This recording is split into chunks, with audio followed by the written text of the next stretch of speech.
The Dorkening and all affiliated shows are not intended for anyone under the age of 18. The following may contain discussions or scenes that have adult situations, graphic violence, nudity, strong sexual content, and graphic language. This show is intended for mature audiences only. Viewer discretion is advised. Everyone thinks because you're a zombie, you don't know good coffee. Well, they're wrong. We have very active lifestyles. It's not all wandering the countryside aimlessly or scaring passing motorists. And we all love a good cup of joe. And there's only one brew that gets my seal of approval. Deadly Grounds coffee is my guilty pleasure. Bold, robust, delicious. It's coffee that can wake the dead. With over a dozen different roasts and flavors, Deadly Grounds can satisfy the most finicky of coffee addicts. The aroma is so intoxicating. It brings all of my neighbors out of the woodwork. Deadly Grounds coffee. Coffee to die for and zombie approved. It's good to get a little deadly.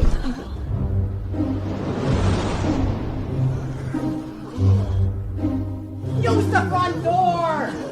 Oh, they're so disgusting.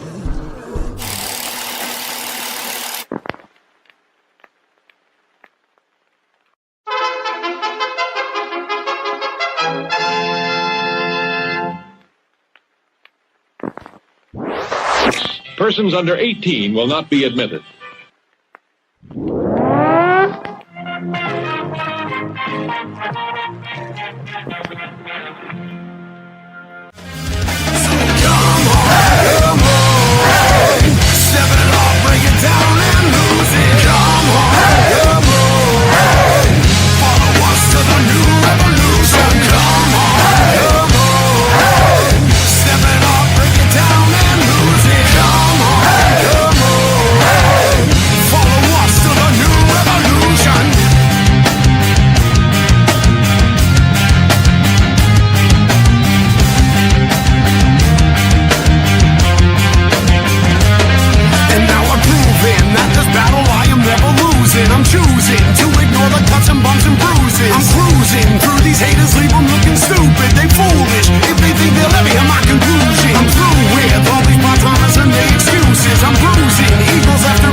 What's happening, everybody?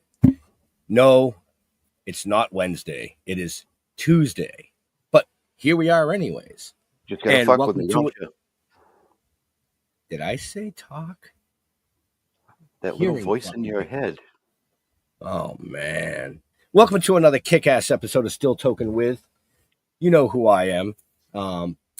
Real quick, though, before we dive into the show tonight with our amazing guest and our amazing hosts. Real quick, the entertainment industry took two big hits this week. First on Sunday, Malcolm Jamal Warner passed away in a swimming accident. And then today, we lost the great Ozzy Osbourne. So from all of us here, we want to send our condolences to both families. And we're keeping you in our thoughts. With that, let's move on to the man who brings the flash to the show, Mr. Jeffrey Mark. Good afternoon or evening, wherever you're watching us. And thank you for mentioning that. I knew Malcolm. I've known Malcolm for quite a while. I only met Ozzy once, but the footprint these people left in our lives, two hits like that in 1 week. But we're not here to mourn today. We're here to talk and have fun. And I can't think of any other people I'd rather have fun with than the guy who was just with us, Ben, and the handsome guy you're about to see, our other co-host, Jeff Holman. Jeff, how's it hanging, boy? Low. All right. Not really, but I can fake it. So they say, So yeah, Tuesday. This kind of messes my week up a little bit when you shift us from Wednesday to Tuesday, but it's okay. I just feel like it makes my week longer now because tomorrow's not Thursday. You follow You'll me? be okay. You'll be all right. Yeah, I know, but I'm really curious, about this guest we have. I've been trying to formulate questions, and it's like they just all come out shitty. They just come out shitty, and being an adult male, I'm kind of afraid to ask some of these questions, but maybe not. We'll find out. We will find out. So let's wink, wink, bring her right in, Miss Brook Urick. Hello, thank you for having me on this Tuesday of all days. I didn't know I would cause such stir among you. And thank you for anyone listening here on this beloved Tuesday. Well, the only stir you're causing is by being a beautiful woman in pink. That's the only stir you're causing here. Right. So generally we don't shift the shows to a Tuesday because of our analytics and things like that. But we had you booked, and you are being whisked off to an event tomorrow. Well, the event's Thursday, but you're being whisked off tomorrow. So instead of waiting till November to have you on, I was like, oh no, we'll just shift it. It's cool. Thank you so much. I really appreciate that. It means a lot. Well, at least you didn't change the damn time. That really would have fucked me up. I thought about it. Brooke, my saying what I said about Pretty in Pink, that's a good first question. In 2025, in the 21st century, do women take offense when men mention that if you give a compliment to a pretty woman or a handsome man, do we have to not do that anymore because it makes people uncomfortable? Well, personally, I think it's okay. It's especially okay via video because I really don't have to worry about you like getting handsy or anything like that. So it's Brooke, kind of you like, haven't read my publicity. You never had to worry about me. These two, yes. Well, no, I mean, either way, it's like you're less threatening through the screen. So I think that's especially fine. But I don't know. I guess it just depends on your own personal feelings about that. It is a tough one. The name of your book, Wink, Wink, Nudge, Nudge. Did you get that from Monty Python? Or is that just a part of your life? I got it from my publisher, actually, and I think he was doing a Monty Python thing, but I described to him what was going on, and I used that phrase a couple times because we talked at length, and he just said that should be the title, Wink, Wink, Nudge, Nudge. At that point, I really wanted to please him, so I was like, that's a great title, but also it really is a great title. It is. As I kind of explored it a bit more, but I feel like that it keeps coming back again and again. This idea of winks and nudges that, coach people in the proper direction away from, being held accountable, I suppose. For our friends and fans who maybe don't know what we're talking about and what we're dancing around, could you briefly, and then we'll get into it specifically, a little bit of your history and what the book is about so they understand what all these references mean? Yes. So again, my name is Brook Urick, and I worked behind the scenes at a notorious sugar daddy dating website for 5 years, while also trying my own luck as a sugar baby for some of those years. And I wrote a book about my experiences during that time and what I learned, not only about life and dating, but also about how these websites are run, how the product is designed to coax, manipulate, wink, and nod, and protect predators through intentional anonymity. So that's kind of what the book is about in not so many words. I wrote a first-person account of my personal experiences and what I went through and what I learned during my time working there. So that is what the pink is. If you aren't watching and you're just listening, I do have a pink background. This is just from Amazon. It's like a stretchy pink brick background. And then my book is obviously pink. So I have a little blown up here of that. So yes, I did a pink thing because it is directed towards women. I mean, I think there's a lot of different audiences that can get something out of it. But yeah, women are the main target, young women. And I think a young woman would like to carry around a cute pink book. So that's why it's pink. And let's make your I- publisher happy. Who published your book? My publisher is Trying Day, and he publishes, it's an independent publisher who Mhm. publishes a lot of books that other publishers don't want to publish because it's a risk, or because it says something about our government that they don't want to publish themselves. So I actually found out about Trying Day because of Whitney Webb, which is another of my publisher's authors, who wrote a book called One Nation Under Blackmail about Jeffrey Epstein and his crimes, his financial crimes, and then obviously later his sex crimes. And I became interested in her after going through a lot of different experiences that led me to independent media and independent journalism. I was reached out to in 2021 after the Matt Gaetz scandal broke by ABC 2020 and the New York Times, respectively. And they wanted to know about this little website that was involved in sex trafficking of a minor to a congressman. And at the time, it had been a couple years since I had gotten let go from the company and like a layoff. And I was kind of ready to talk because I thought that the website was going to be shut down back in 2018 when there was some new legislation passed, which we can get into that. And I thought the website was going to be shut down. So then when I finally got, reached out to by these big journalists, I was like, oh man, like I should talk, like it's the right thing to do. Right. So I did. I talked to them for a long time. And those stories never came out. And those journalists don't talk to me anymore. And that was back in maybe like 2022 was the last contact I had with them. And after that happened, I became very skeptical of mainstream media for obviously the reasons that I just detailed in my own experiences.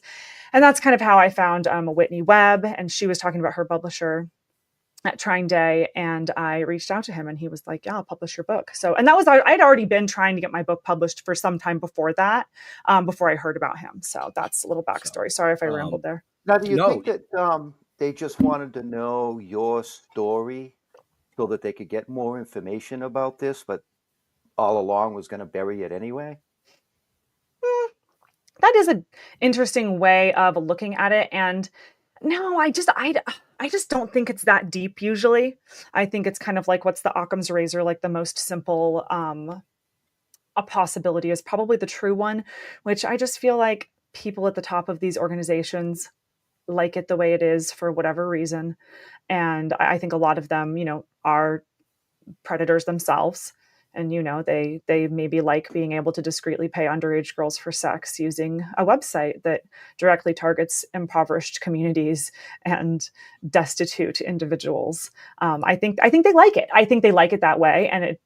And they have incentive to bury these stories. I mean, people that work for these big media organizations or that have some sort of affiliation or lobbying power or whatever, I think that some of them are users of this website or these types of websites, because I think a lot of what it is procurement. Like if you're familiar with the Matt Gaetz scandal, his like procurement person was Joel Greenberg, who is currently serving an 11-year sentence for like tax crimes and underage sex trafficking, because he's the one who procured the girls for Matt Gaetz. And I think that's what the website is being used a lot of times as, is like procurement for parties or for targeting young girls to see who is vulnerable and who is willing to do what and who's willing to take drugs and whatever. So I think it goes a lot deeper.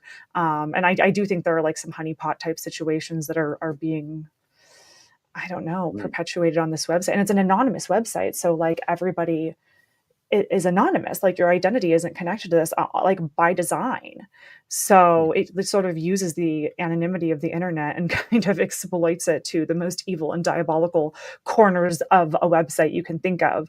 And that's what I try to detail in my book, is that over and over again, I'm met with like the imbalance of power being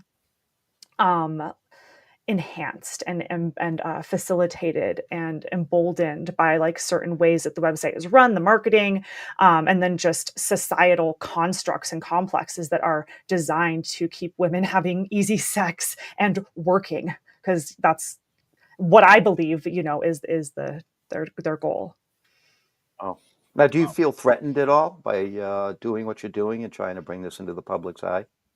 Yeah, I do, but I have felt called to tell my story, because I think most people are too scared to do that, Hmm. and too embarrassed to talk about what happened to them, to talk about being a victim. It's a lot easier to just forget, and I tried to do that for a long time, but those experiences for me, they don't like fade away like some kind of grief. Like for me, they compound and like they become more real over time as I'm witnessing it happen again and again in different ways with like OnlyFans and the way that porn is like demon like creating really bad situations for children in particular, and they're desensitizing children to this type of content younger and younger. I live in Las Vegas, obviously, so I guess lots of different things go here, but I'm driving down the street and there's a billboard and it's got a scantily clad woman, which is like a sort of normal here, but it's an ad for an OnlyFans model, and the OnlyFans logo is just all big, and then it says like her handle or whatever, and it's like, kids are driving by this, and kids have phones. It's like, are you trying to I feel like it's the same thing as the tobacco products. Like, are you trying to get kids to smoke strawberry flavored tobacco? Like, are you trying to get kids to like be desensitized to OnlyFans and for that to be like a household name? Anyway, I don't know where my stories are going anymore. I guess you guys got to reel me in. Well, I have if I can, Brooke, I've been in show business since your parents were little children. So I've always been aware there is this thing, and it applies to show people, it applies to CEOs, it applies to people who travel for work a lot. All over the world, there has always been this thing for people who can't be at home, who are maybe they're single or they've got families at home, but they're not there half the time, where you discreetly make a phone call and one receives some companionship of one's liking. It was done through phone. It was done by concierges in hotels. This has been going around for years and years and years, but not the underaged thing. right. That it isn't a new thing, unfortunately, because Brooke, I'm with you. I was used as a young person, so I get it. But do you think it's the internet and the ability to do so many things? I mean, a phone call, there's a phone number, you have to talk to a person's name. Where the internet, it's click, click, click, and stuff happens. Do you think the pedophilia part of this is exacerbated by the internet? Do you think that's part of the problem? Yes, and thank you for sharing, and I'm sorry that that happened to you. Thank you. It is partially the internet. I think it is certainly exacerbated by the internet. I think there's lots of other forces at bay, but it's interesting because my story starts being preyed upon using AOL Instant Messenger. I was 14. There was a 26-year-old man who used AOL Instant Messenger to lure me to a motel room to have sex with him, and I write about that in my book as sort of like setting the stage for the fact that it has been going on for a long time, but I feel like it's sort of hit a tipping point and like a pinnacle where that they're making it just so much more okay for like adults to have relationships with young children on the internet. Like, it's just kind of crazy to me that that is allowed and like basic like protections for children aren't in place. And obviously as I get older, the 18-year-old girls look younger and younger, and it feels like they need to be protected more than they are. And I just feel like if they knew the truth about these things, they're smart and they would make good decisions for them. But they're being lied to and they're being preyed upon both emotionally, like through their deepest desires, like lying to them and telling them that everything they've ever wanted is just on the other side of this screen, and that's not true, and it's diabolical to even make that even a thing that someone could believe, and yet I think they're doing that, and I think, yeah, the goal is to keep, women, in a place where they're the prey. They can be preyed upon. How do you feel? Because I have an opinion about this, about sex workers in general. Do you think society needs sex workers, or do you think the entire industry of sex working is wrong? It's a good question, and I was actually like up until about maybe a year ago, I started doing some work with some different organizations, like the World Without Exploitation, which is who I'm going to be visiting on Thursday in DC for their youth summit. But they are an anti-sex trafficking organization, and I hadn't really consumed a lot of content or hadn't really read a lot up into the arguments of sex work and quote sex work, and we don't use that term in the community. We use the word prostitution, and I like this quote that I heard from Ashley Judd, actually, who spoke at one of the last conferences. She said, we don't say sex work because mouths and vaginas and anuses are not places of business. And I really like that. I think it stuck with me. And I knew they didn't use that word. But in my book, I did use that word because I didn't really know that yet when I wrote it. I just found myself sort of thwarted into this community where I had kind of initially a sort of libertarian like argument, like that's just the one that like came up in my head, and I was like, well, how do you kind of defend that? And then you guys, once I started really learning about the arguments and about how deeply flawed the legalization side of things is, I am completely against any kind of prostitution or even honestly, even porn content and OnlyFans content. Like, I just think that it needs a lot more regulation. And I've just learned a lot more. So that is certainly where I stand. And if you want me to get into a couple of those arguments, I can kind of get into that if you want me to. You know, I've known personally many people who do this for a living. They are adults providing services for other adults, both female and male. And some of them, I think, lead happy lives. This is a choice they've made. And then there are others who have been completely exploited and should never have been brought into this. And the reasons for being in it aren't healthy, and the drug use and all the other things. So I don't have an opinion. It's like person by person by person is how I look at it. But I agree with you on a lot of this. OnlyFans, how many young people, male and female, all day long, click, click, click, click, click. Do you do anything except take naked pictures of yourself? Have you developed any other part of your persona besides that? Yeah, that's not good.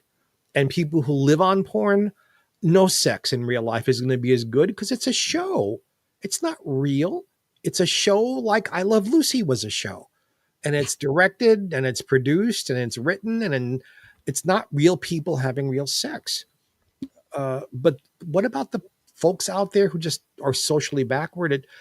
So I'm not of one mind about this. I'm kind of confused myself, if that makes sense, Brooke. I always come back to the old saying, a broken clock is right twice a day.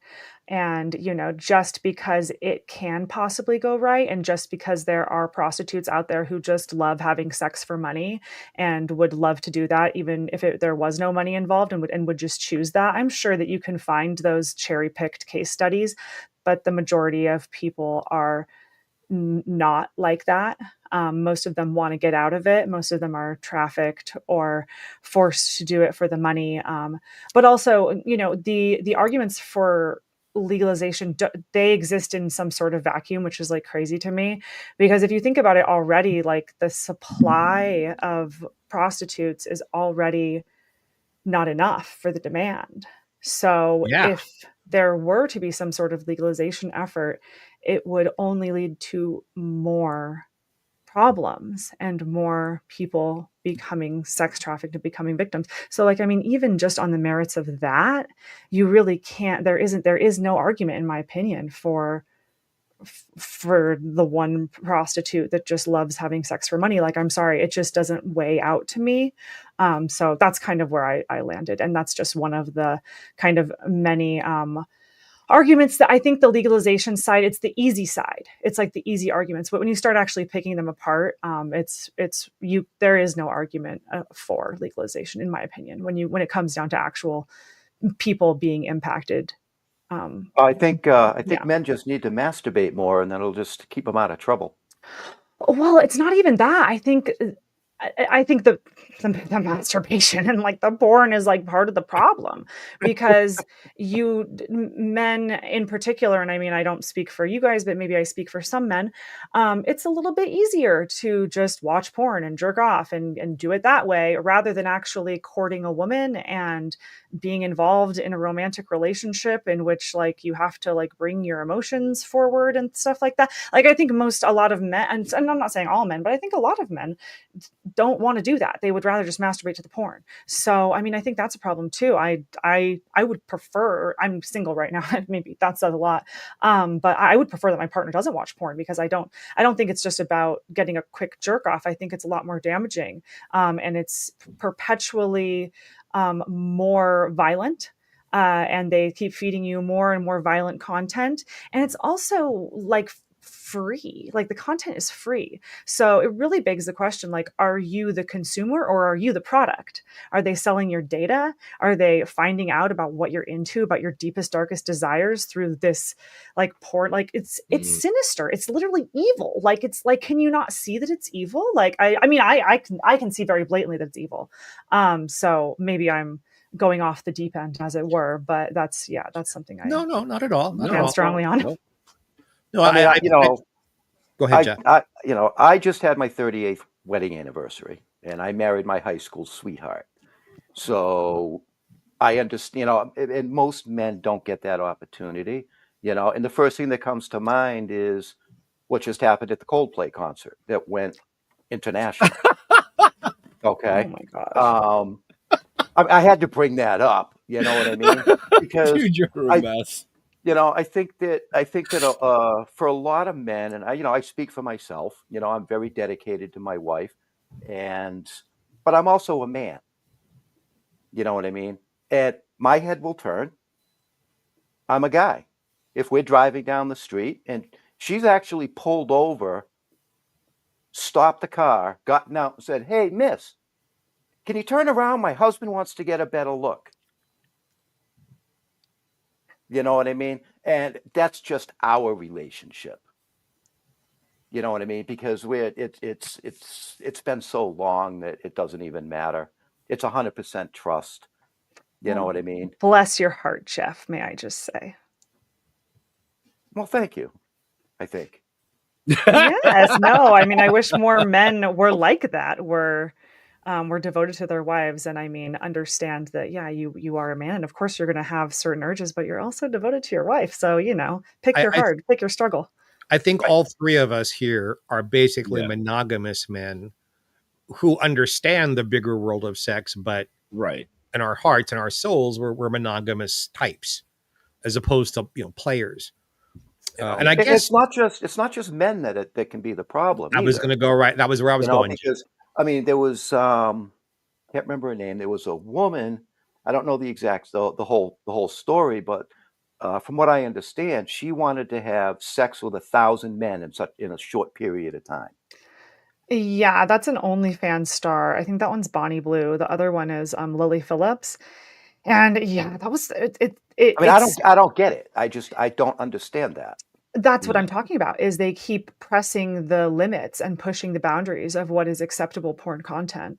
And because it's so difficult to make any money on these OnlyFans platforms, and it's very interesting because I'm going to set this up now because I think it'll come back. So sugaring is one side of this like prostitution coin. And then the other side I feel like is OnlyFans, because it's two sides to the same coin. They use the same tactics and same strategies to lure young, sometimes underage girls into these lives of prostitution and sex work, because most of the OnlyFans models are also prostitutes and also porn models. So there's a lot of crossover there, because once you are a successful porn actress, you can get a lot more money for being a prostitute. So that's kind of where it's a pipeline. It's all kind of the same. But what's very similar is the tactics used to get young girls to join, which is telling them that they will make easy money and it won't be difficult and they won't have to have sex and they don't have to do this or that. But what they get in the end is like in a sugar world. They get manipulated, conned, told they're going to get money. They might get frauded, like actually defrauded out of money, because most of them are too young to know about like the Nigerian prince scam, like check scams and fraud scams. So when you think a sugar daddy is going to send you money, it really sets you up for a lot of like financial scams. So the site is rife with like fraud and like, I mean, that's just one corner of the problems with this. And on the side of the OnlyFans models, they get told that, oh, it's going to be quick money. You're going to make all this money. You're going to have all these followers, and all you have to do is chat with these guys and send them the same pictures over and over again. But what they find is that the average OnlyFans model makes like $130 a month and makes cheap amateur porn content essentially for free, and ends up with this content of her on the internet for all eternity. And with OnlyFans, you can't be anonymous. You have to have your identity linked to that because they're very strict on underage people. I'm sure they still squeak through. But part of the problem too is that these girls make the most amount of money right before they're 18 or when they turn 18. And that's like, there's been OnlyFans like countdowns to like her 18th birthday. And then that's when the highest earners earn money. So anyway, it's a very horrible, predatory system to, encourage girls to be sexually permissive and to have sex easily, because that's kind of what the design intends. They want women to be easily having sex because that makes them easy to control. So what do you think it's going to take to shut it down? I don't know. It's interesting because I was working with the National Center on Sexual Exploitation, and I have been working with them for like a couple of years off and on, and like they have been hopefully trying to get this website and others like it taken down. If you want more info on it, you can go to their website that actually has like some web pages about what's going on Seeking Arrangement and exactly why it's we believe illegal and criminal, what's going on there. I think it's just going to take time.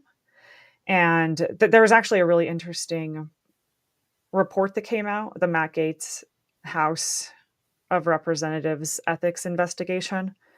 I don't know if you guys are familiar with that. I mean, you heard about probably like the uproar in the media and whatnot. It was it was part of why he like got appointed to the Attorney General and then had to step down.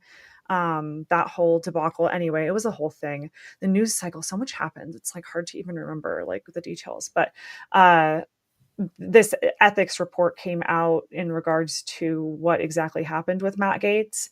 And it's very damning for Seeking, because it explicitly names like Seeking Arrangement and sugar daddy websites like several times and outlines in detail their role in facilitating sex trafficking of a minor. So it's like the law already exists. So back when I was working for the company in 2018, there was this law passed called FOSTA SESTA, which is sort of a provision to Section 230. Which have you guys heard of Section 230? Or like, yes, I'm sure you have. You probably heard whispers of it or whatever, because it's a piece of legislation that's part of the Communications Decency Act of 1996. So it was written a while ago, and it basically is an extension of publishing rights from books, and like whether a distributor of a book, like a bookstore, is treated as the publisher of that content. And so when applied to the internet, which nobody really knew that would be like 90% user-generated content back in 1996. But when they applied it to the internet, it basically states that websites that host third-party content are not legally responsible for that content. So it's like you can't be held responsible for the content third-party users post. And it's for better or worse, right? Like that's what allows, the internet, most of it to exist, like especially sites like Twitter and stuff like that. So it's for better or worse, but it also absolves dating websites of any kind of legal liability, because they are not the publisher of that content. They're simply the distributor of that content. So it kind of leaves this weird kind of gray area. But in 2018, did you guys remember Backpage, that website that was shut down? Heard about it. Yeah, I remember. Yeah, that was. I a remember while hearing ago. some about it. Yeah.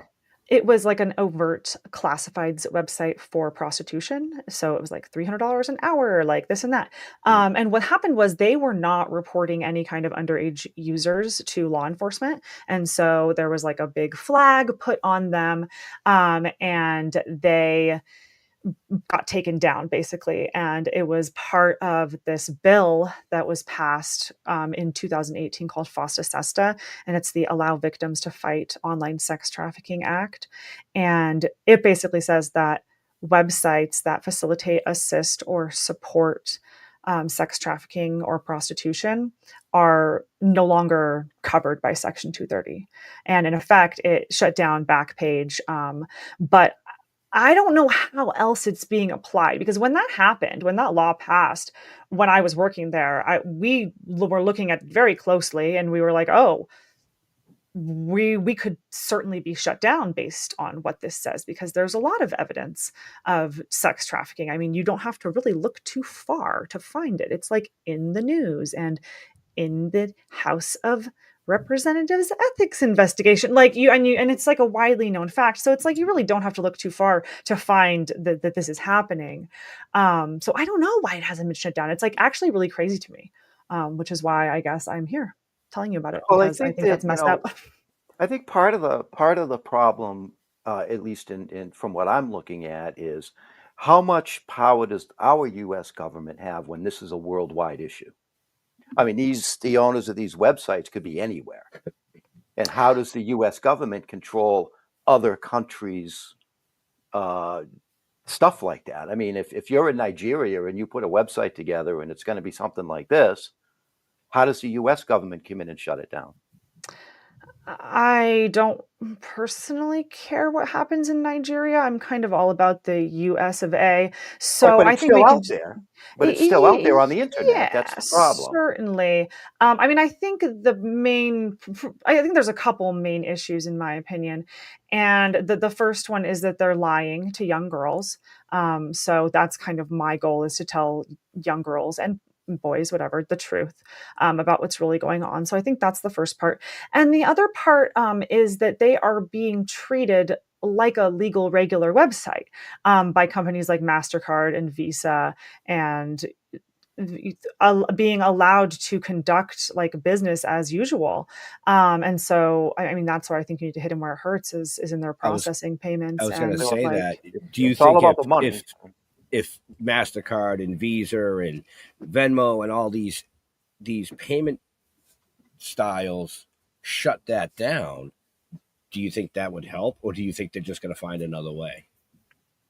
I mean, yeah, obviously that would help. I think that would eliminate most of the people who are using this website. I mean, certainly, like, you can go to other websites or whatever the case may be, but I think that kind of negates the point. Is like, yes, that certainly there's always going to be a market, but you kind of, just because it might be quote like a lost cause, or like maybe you'll never really make an impact, that doesn't mean you shouldn't try. Like, you shouldn't, like, doesn't mean you shouldn't at least try to do the right thing, and to send a message to the other companies that are doing this, and to send a message to the public that like this is wrong and we don't agree with this, and legal loopholes be damned. Like, we're going to do what's right for the public and of public interest. So, like, come on, like, come on, guys. I'm listening here and feeling ancient. No, seriously, because the topic, I've got to just take 1 minute. I promise I won't go on and on. I'm timing you. Disclosure here. One is that there was a period of time in my very young entertaining life where I was the editorial assistant to Al Goldstein on Screw Magazine, and got to know those folks. In fact, I wrote his editorials for him. I had to make sure that anybody who was advertising in the magazine was over 21, not 18. But the way he and others spoke to women who were in the office, like, I wanted to go home and take a shower. And I quit the job because,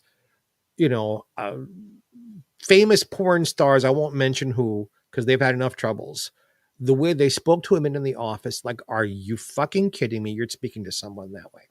And the other disclosure is that my cousin was Beverly Harrell, who owned the first legal brothel in Nevada, the Cottontail Ranch.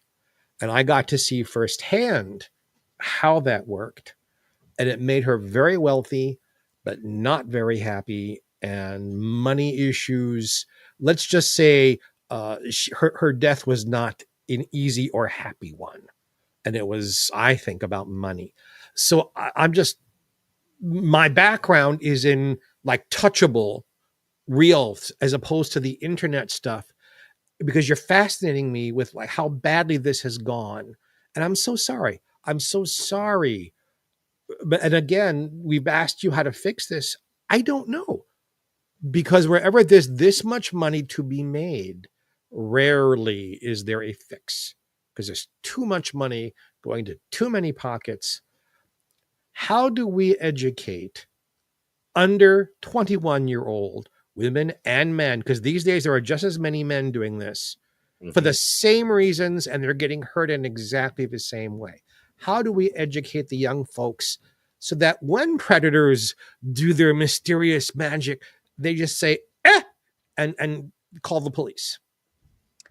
Are you setting me up to plug the summit I'm speaking at again? Because it's Yep. it's 16 to 22. I'm not stupid, Brook. Follow me here. Is the yeah. Well, thank you. I appreciate that setup. Because that's my goal, is to speak on college campuses and among young people, and to just tell them the truth. Because I think most people don't understand like the real reality of what happens when you join a sugar daddy website and thinking you're going to make some easy money, or when you join OnlyFans. I think that the content out there of those people being super successful is a lot more delicious, especially to the algorithm, than the stories of what really happens, of abuse and being victimized and all the worst things you could possibly imagine. I am working with a couple different universities, and one of them is in Phoenix. They have an infusion of like nonprofit money. So they've been pouring a lot into the anti-trafficking movement and doing work in strip clubs and on sugaring, and where you don't know that these are predatory industries necessarily, because it's just so like modernized and so regular. Anyway, so I'm speaking at one of their events as well about the mechanics of this and the dangers of it and how it really works. And they were telling me that they just did a study of incarcerated persons who've been involved in trafficking, and 40 plus percent of them had been involved in, quote, sugaring. So it just kind of tells you that there is overlap there. Like I said, a broken clock is right twice a day, but that doesn't mean that you should allow this system that sets people up to be routinely abused and put in situations where they don't have to consent, and consent, it doesn't matter. Because that's kind of where you find yourself. Once upon a time, after the success of my first book, I decided I didn't only want to write about show business. I wanted to write about stuff. And I started to write a book putting the spotlight on NAMBLA, which is a North American Boy Lovers Association. I know it from South Park. Well, that's a terrible. Oh, good heavens! Good heavens! I love it. It's real. It's a real episode. Oh, it's real. Matt, what were you thinking of writing episodes about that? And I must tell you, I interviewed some of the young people once they were over 18 who'd gotten away from it. I got death threats just for announcing on AOL. So this is back in the 90s, just for announcing it was my next book. Death threats. I got calls from people in the government, just threatened. I abandoned the book because I breathing is one of my favorite things to do. I wanted to be able to do that. Why? Have you given much thought? And we should let's plug your book one more time. Wink, wink, nudge, nudge. In the book, do you talk about what is it with society that we sexualize young people? You've said the term easy money about kids who are brought into this. I remember being a teenager. There was nothing about sex that was easy. It was nervous making and horrific. And I was already scarred from being molested as a child. And people say easy money. It's like, wow, that was like the least easy thing for me as a teenager. And I was kicked out at 15. So I was in the adult world really early. Why do you think, Brooke? Why this sexualization of underaged people? Is it in history all the way through, or is it just 21st century has made it a bigger problem? I think the internet has made it a bigger problem because then older persons have access to younger persons with increasing ease and normalization of that. Because, there's just really no reason, in my case, there's no reason a 26-year-old man needs to be contacting a 14-year-old girl. Of course I not. just, I can't think of a good reason. And yet that is, something that happens. And it comes at all corners. And it's so funny because I was having a conversation about this with my friend who's a new mother.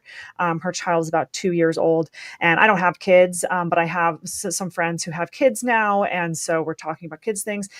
And we kind of have a full circle moment where I'm like, when you have a kid, you literally have to think about every single system that has been placed upon them and upon you, and think, how does this system benefit a pedophile? Because there are so many of them. And once you see it, you can't unsee it. And once you start to learn about, actually what benefits your child and different ways of thinking that are contrary to modern teachings and what we do here in America, I think that's a lens that most parents need to look at the world with. And I think it'll change the way you feel, because I think a lot of these systems are designed by pedophiles who use the guise of other reasoning or the guise of anonymity to hide, their true motives. Because I don't think, I think it is equally as common, but I think now it's just okay. It's the pedophile next door. They're all pedophiles. So no. why don't we just choose the one we can agree with, So I'm serious. I mean, it is sick to think about, but it is how I feel sometimes. Okay. Right. I mean, not to sound this may sound kind of weird, but it's a thing that popped into my head. I don't want to bring economics into it, but if you eliminate the supply, will the demand go away? That's my thinking too. And that's why my book is pink. And that's why I target like young people with it. And I write from a first person perspective. So I'm the only source in my book. Like I tell all the stories myself, and they're things that actually happened to me or that I witnessed. And I wrote it that way because I want to keep young people engaged with it. It's not like a book about like history, or like a lot of my publisher's other books are just like very research heavy and stuff like that. It's not like that. So it's really taking you from how you feel as a young person being preyed upon, and then how my perspective changed over coming of age and all of this.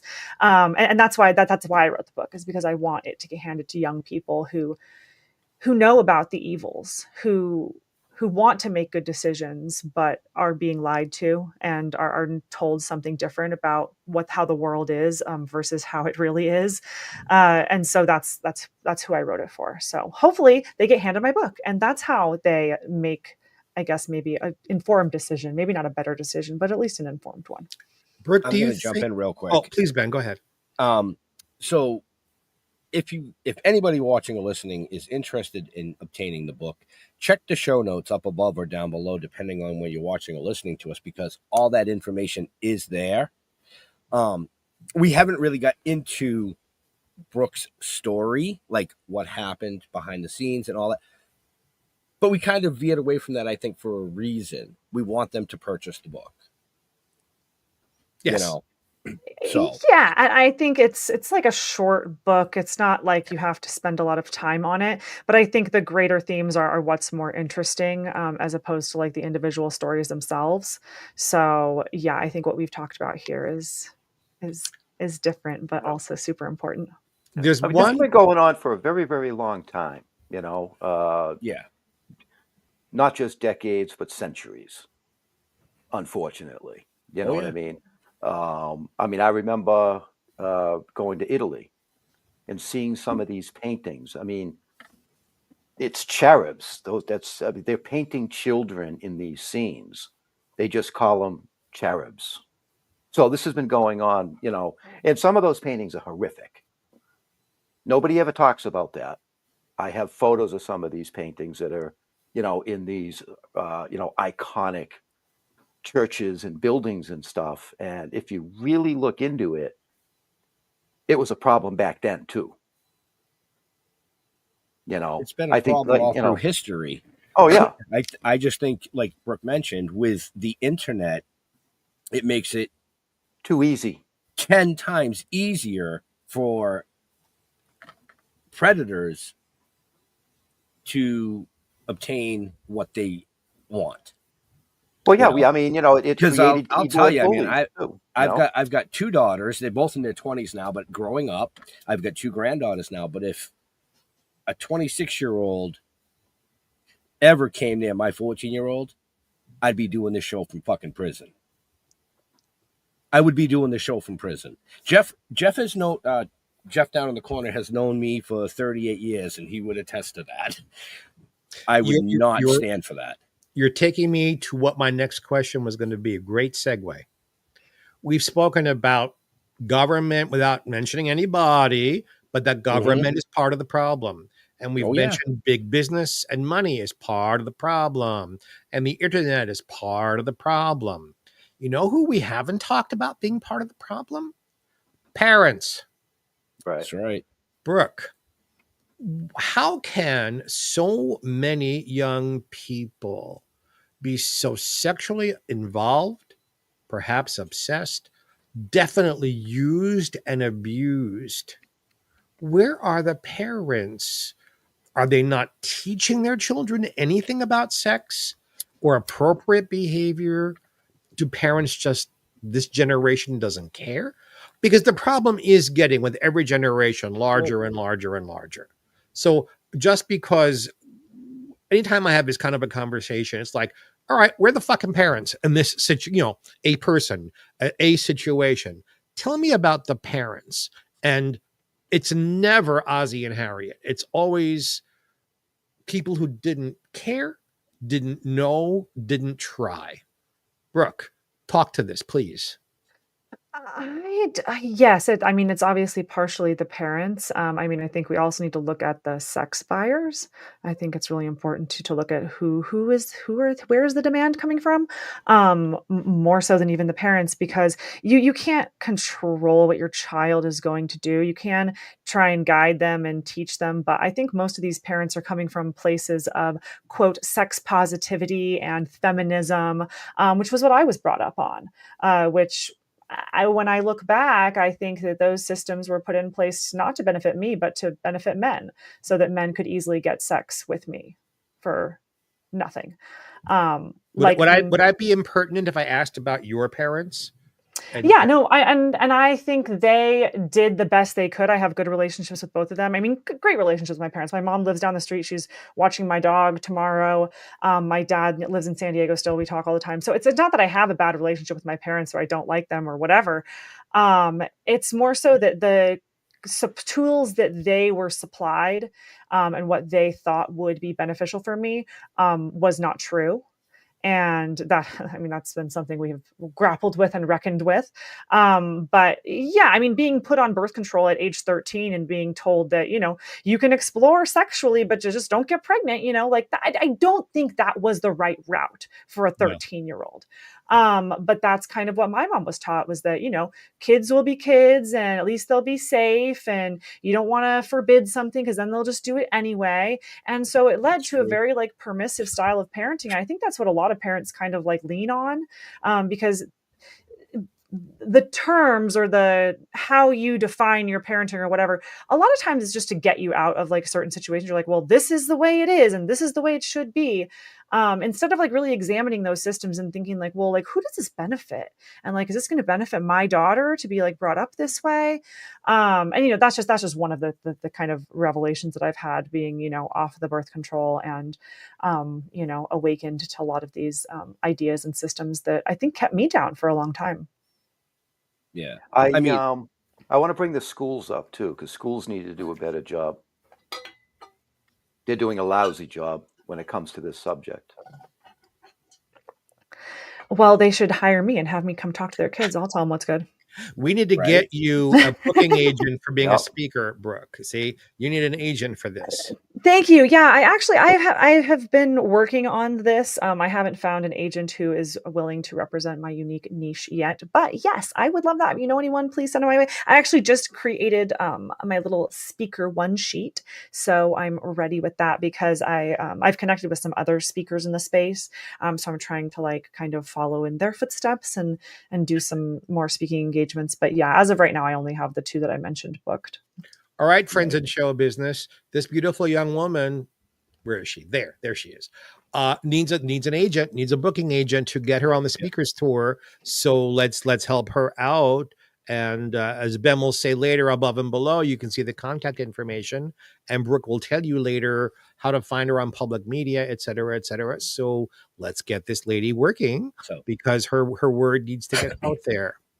Absolutely. I just want to jump in as a parent. I have 3 biological children. When I got remarried, I adopted my wife's 3 children. I told both my daughters from a young age, 13 and up, there's only 2 things that men want.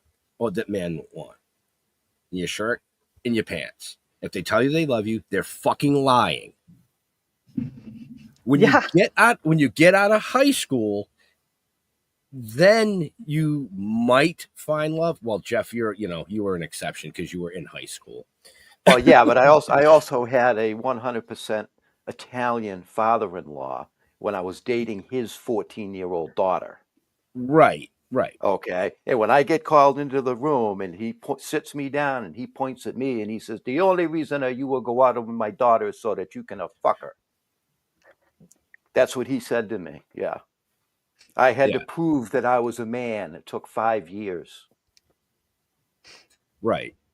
But I did, and I'm brutally honest. Yeah. Way too much pressure on young boys and young men to prove what studs they are. Oh, yeah. Mm-hmm. Now, I was a gay boy.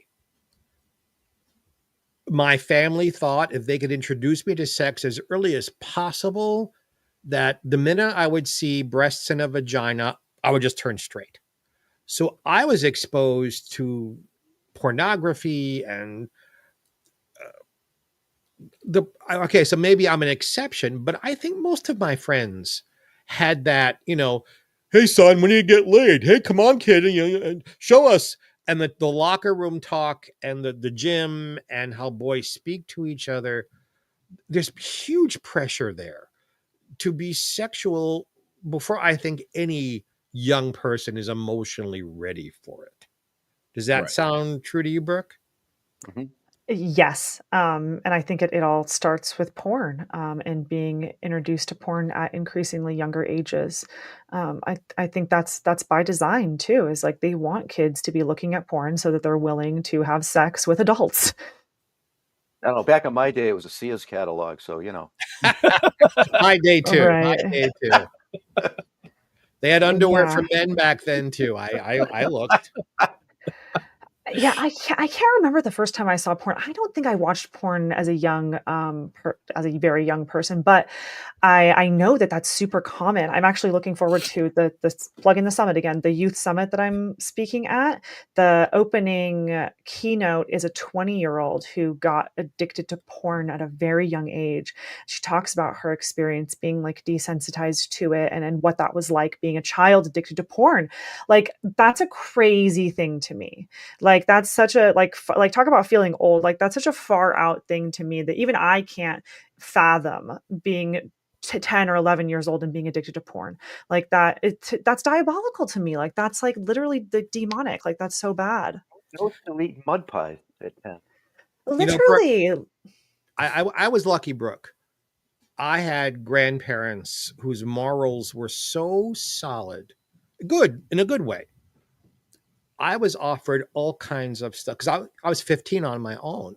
So between 15 and 20, I was offered porn. I was offered to be an escort. I was offered money and jewels and penthouse. And I didn't do it, not because I necessarily thought it was wrong, but what was I going to tell my grandparents? How do I explain I went from a basement apartment in Manhattan, I'm now living in a penthouse with somebody 25 years older than I am? And I knew they weren't stupid, and I knew that I would shame. See, I didn't worry about shaming me. I worried about shaming them.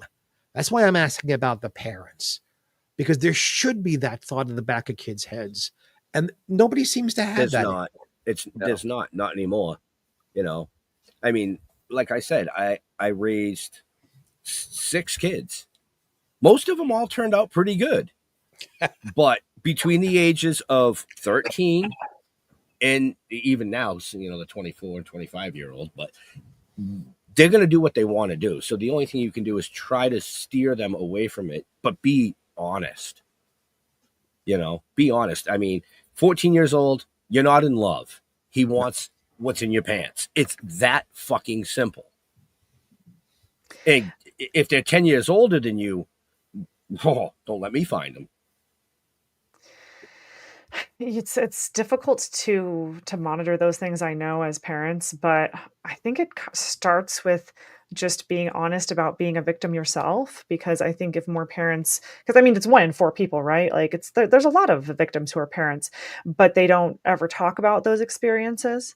And I think being vulnerable with your kids and talking about how, it will happen, and how maybe it happened to you, I think that would be beneficial. But again, I don't have kids, so I can't speak to whether or not that would be a good idea.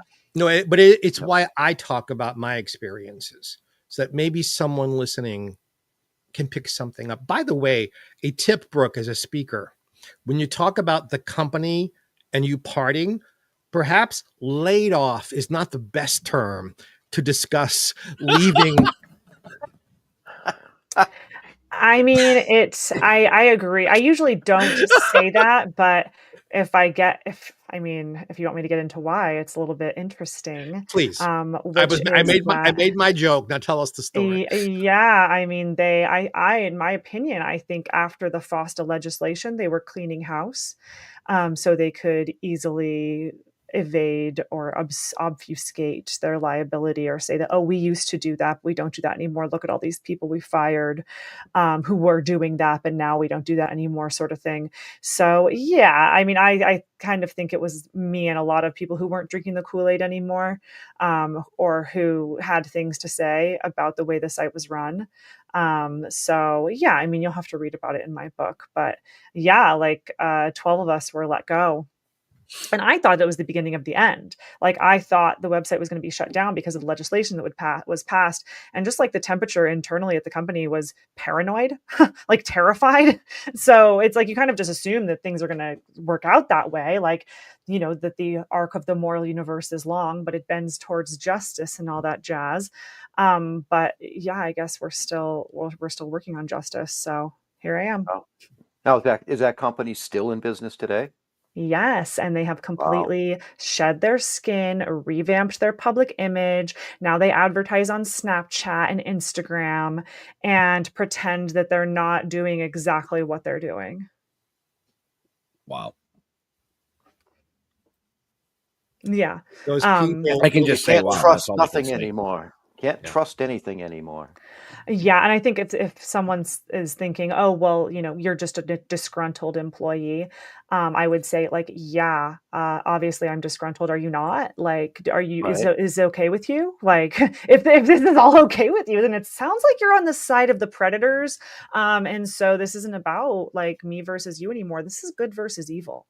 Like, Right. you can't argue. Like, you can come after my character all you want, but you cannot come after my argument, because it's all true and it's right and it's exactly what I witnessed and what I believe. there is a special place in hell for predators who spend eternity having anal sex with cactus, and hope they really enjoy that. Amen. Right. So I'm I've said that in the curious, past. you I want love to do, you're starting to do some speaking and stuff. You said you have 2 booked right now. No, just How's one. just Just one? book.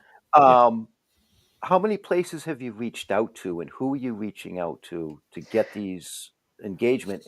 And what is the reception like?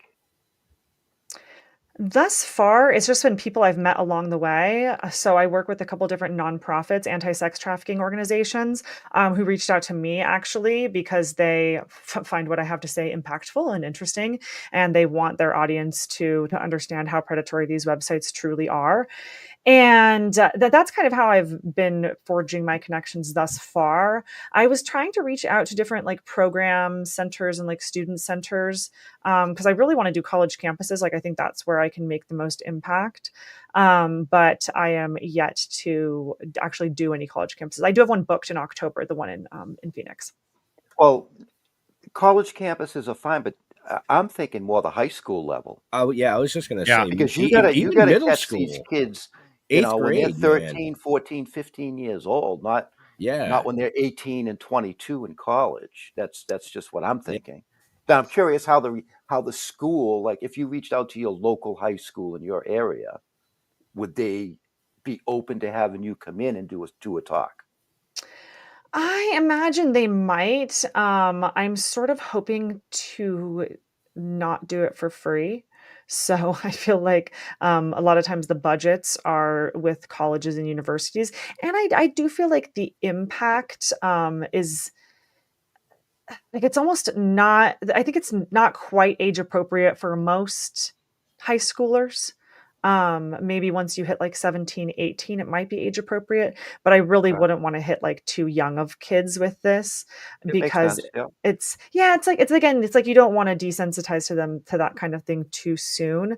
But I think like a mature 16 or 17-year-old could handle this, but I wouldn't say that's all of them. So I don't know. I think it'd be very strange in my opinion to do it for like younger kids like that.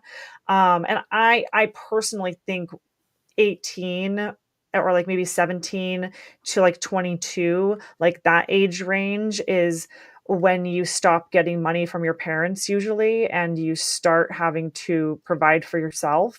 And the idea of a sugar daddy or of starting an OnlyFans account becomes not only viable because you're out on your own, you're away from your parents, like they can't tell you what to do anymore, but also you're legal and you can actually do those sorts of things without, any kind of legal ramifications in terms of like your age. So, I mean, and also I just feel like it would be weird to like go, then I might like see them out or something. I don't know. I wouldn't want like high school kids coming up to me and being like, because they're also like, you have to think like they need to be old enough to not make it a punchline.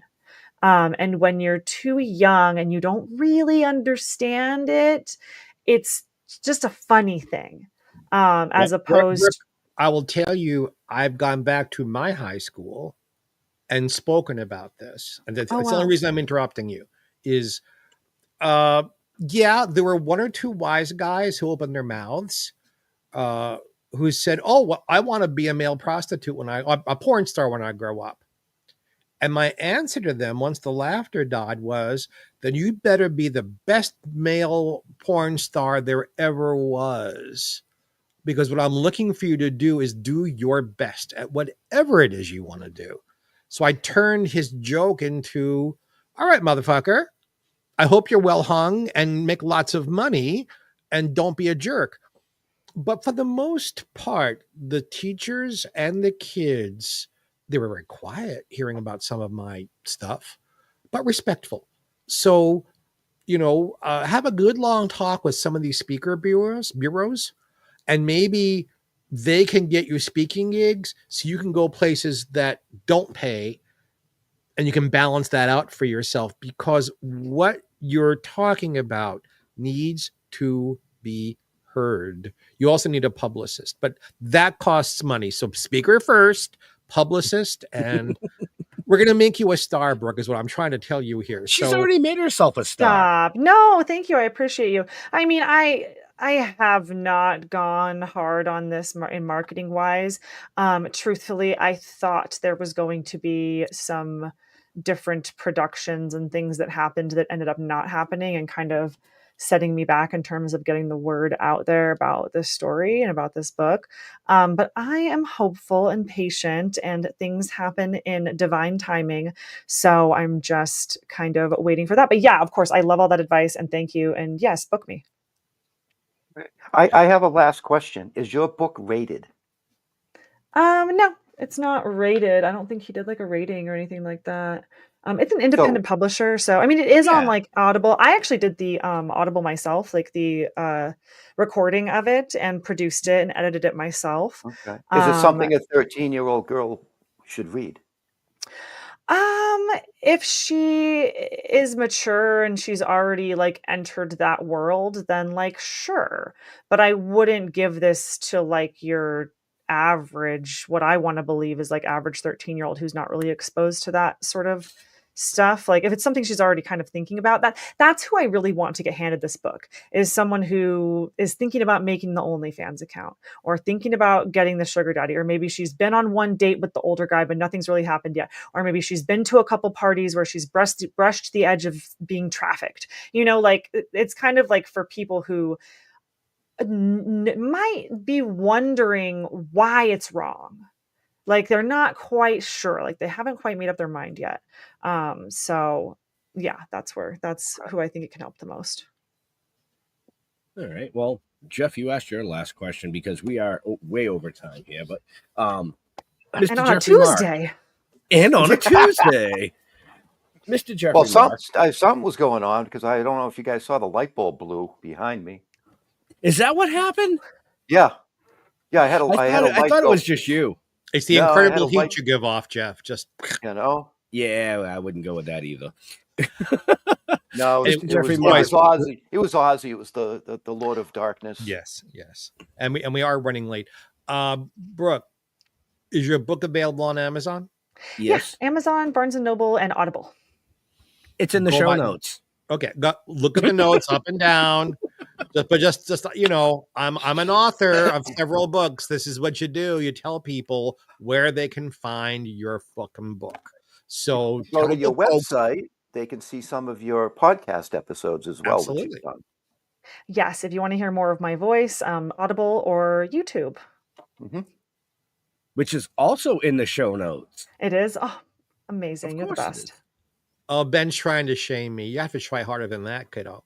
Anyway, no, I'm not trying to shame you. Brooke, I applaud you and your bravery. And absolutely. Maybe you should start naming names of companies too, and shed some pink light on their darkness. I mean, you'll just have to read the book and see who I name. Which is, I didn't really name anyone, but all right, friends and fans, go buy the book and read it and see what she has to say. That's all I got this week. All right, Mr. Holman, are you done with your questions? Yeah, this was very eye-opening, actually. I mean, everybody knows that it's a problem out there, but I don't think anybody or most people just don't know the scope of it. And I think that's important. Let's get that out there because it is a serious problem. Well, 32 platforms worldwide, about 700 viewers tonight. So I think we're getting the word out there. Brooke, where do you like to interact with your fans on the social medias, or where can they find you? Thank you for that lovely outro. And if anyone wants to find me, you can find me at brookurick.com.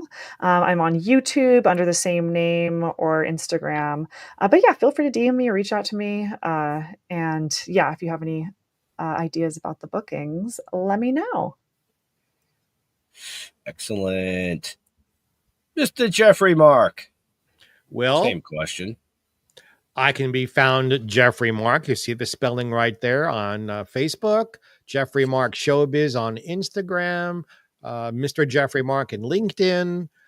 Turn on your electric toothbrush. You'll find me there because I not only do this wonderful show every week live, but also we do Jeffrey Mark Plays Ella GPE, and Ben is producing that for me. And on some of these very same platforms and networks, you'll find my show about Ella Fitzgerald's music. So I'm in those places. I'm a frequent guest on other shows. I've got 2 books coming out in the next 18 months. So I'll be around. Look for Jeffrey Mark wherever you look for entertainment. Jeff Holman. Go to stilltoken.com. Everything you need to know is right there. Seriously. Did you Everything just you like need to read know. that off? It's like you're reading it off the teleprompter, dude. Come on, what are you doing? StillToking.com, Toking with the Dead on Facebook. Oh, and I also want to mention that issue 6 of the comic book series is in artwork. We're getting the preliminaries now. It is looking fantastic. So keep your eye out for some teasers and stuff that'll be going out. Yes, sir. Excellent. So we want to thank Brooke for taking time out of her busy schedule to she had herself muted. She was like, oh God, I'm done with these guys. Thank Christ. No. We want to thank Brooke for taking time out of her busy schedule. Wish you the best in your speaking engagement. Booking agents. Yeah, let's get her out there. You know, to all our veterans and first responders, we want to thank you for doing what you do so people like us can come up here and do what we do. Stay safe. We'll see you next week. We're out of here. Have a happy. Peace.